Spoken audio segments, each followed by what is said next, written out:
um dos homens de maior destaque no Novo Testamento depois de Jesus.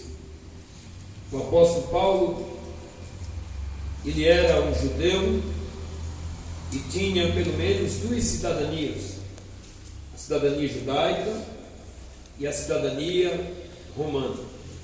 Só havia 4 maneiras de se adquirir a cidadania romana, que naquele tempo era de grande importância. Por que era importante ser um cidadão romano na época do Império de Roma? Porque o cidadão romano, ele tinha alguns privilégios. Por exemplo, o cidadão romano, ele nunca, jamais poderia ser crucificado em uma cruz. O cidadão romano, ele não poderia ser açoitado em praças públicas sem antes ser julgado. Mesmo que fosse julgado, e mesmo que ele fosse julgado por alguma ação criminosa, algum delito que cometeram, este ainda caberia mais um recurso. Ele ia até César e pediu o favor de César. Paulo, ele tinha 2 cidadanias. Como ele adquiriu essa cidadania, se por nascimento, por direito de nascimento, não se sabe, ou havia uma outra maneira de se adquirir a cidadania romana, dando à pessoa que tinha essa cidadania privilégios, como já falei. Uma maneira era por serviço prestado. Se você prestasse serviço a Roma, terminando a sua carreira, então Roma lhe dava o direito de ser um cidadão romano, mesmo que você não fosse um cidadão legitimamente romano.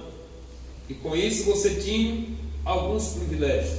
A outra maneira de se adquirir a cidadania romana era comprando a cidadania romana por uma valia de dinheiro muito alta, ou por direito de nascimento. Do contrário, a pessoa que não fosse cidadão romano ficava vulnerável às leis aplicadas por Roma. O apóstolo Paulo, ele também tinha a cidadania judaica. Ele fazia parte do Sinédrio em Jerusalém. O Sinédrio, para os irmãos entenderem, era um grupo de pelo menos 71 anciões que julgavam a causas religiosas do povo de Roma, do povo do judeu.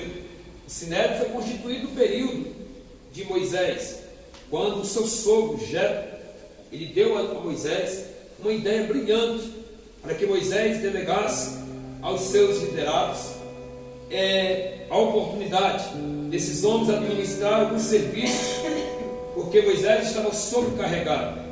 Esse sacerdote, ele me disse que era o sacerdote de Midian. Se você estudar um pouco sobre quem era Midian, Midian também era um dos descendentes de Abraão, também, que ele teve com a sua segunda esposa, chamada Quetura. Então, diz a Bíblia que então esse sacerdote, ele dá orientação a Moisés, e aí nasceu.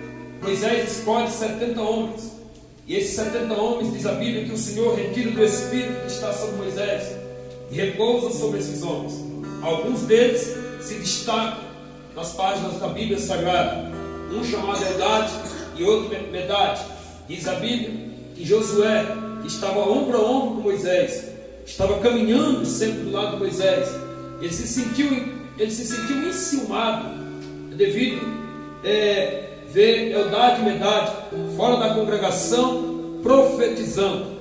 Diz a Bíblia que ele vai então até Moisés e pede para que Moisés o repreenda, o chame a atenção. Mas Moisés, ele abre um sorriso e olha para Josué e diz: Josué, quem dera que todo o Israel fosse cheio do Espírito Santo do Senhor. Aleluia. Sei que existe ainda essas picuinhas no meio das igrejas dos dias atuais, aonde as pessoas, com certeza, ficam enciumadas quando Deus usa uma ou outra pessoa mais que ela. Mas isso não pode haver dentro do meio do povo de Deus.